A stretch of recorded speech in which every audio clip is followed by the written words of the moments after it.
Hi, my name is Dylan Ferguson, and today I'm going to be talking about the virtue of justice in American literature.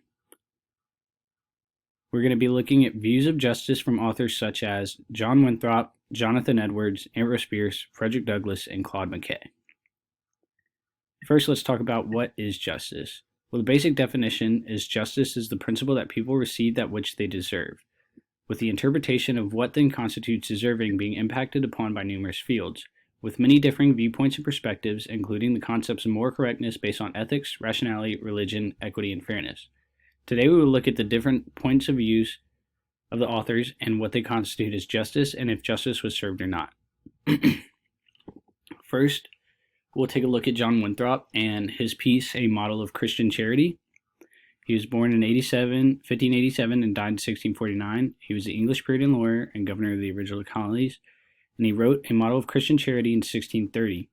He believed that justice is fair dealings to keep unity and hierarchy. Believed that justice was given to those that deserved it or based off what you did or didn't do to deserve what you got. Essentially, he believed that what goes around comes around. And in his piece, A Model of Christian Charity, he says, "For first, he that gives to the poor lends to the Lord, and he will repay him even in this life 100-fold. Also says, if one member suffers, all suffer with it. If one be in honor, all rejoice with it." All essentially meaning what goes around comes around. Next is Jonathan Edwards and his speech, Sinners in the Hands of an Angry God. Edwards was an American revivalist preacher, philosopher, and congregational Protestant theologian. He gave the speech, Sinners in the Hands of an Angry God, in 1741, and he believed justice was retribution or punishment against evil.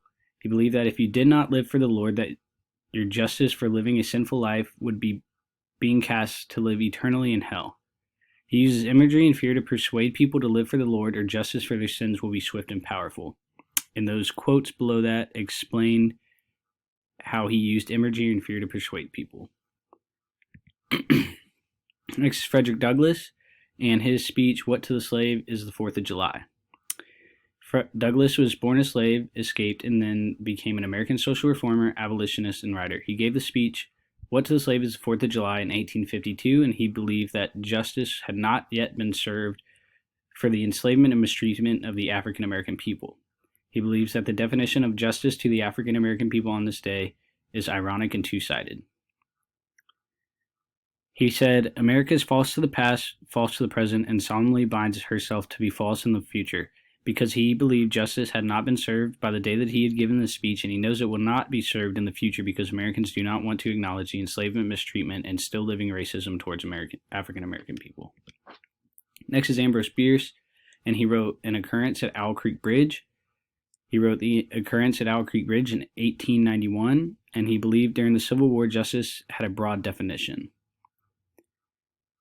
He believed justice during this time could be harsh and unnecessary, and he explains this by saying things such as, Peyton Farquhar was dead, his body with a broken neck swung gently from side to side beneath the timbers of Owl Creek Bridge. And it just shows he was hung for trying to help the South and burn down the bridge.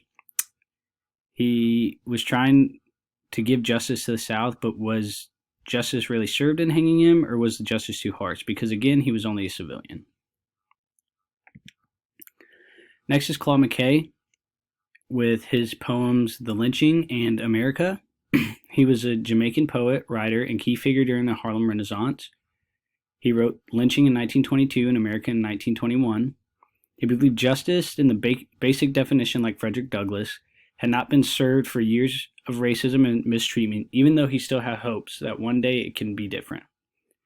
He says, Although she feeds me bread of bitterness and sinks into my throat her tiger's tooth, stealing my breath of life, I will confess I love this cultured hell that tests my youth.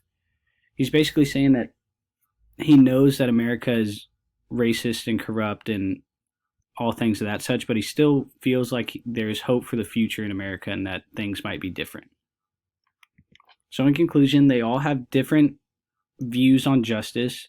While Douglass and McKay both feel that justice has not been served, other than that, the other three, Winthrop, Edwards, and Bierce, have different viewpoints on justice, where Winthrop believes justice is fair dealings to keep unity and hierarchy. Edwards believes justice is retribution or punishment against evil. . And Bierce believes justice can have a broad definition. Thank you.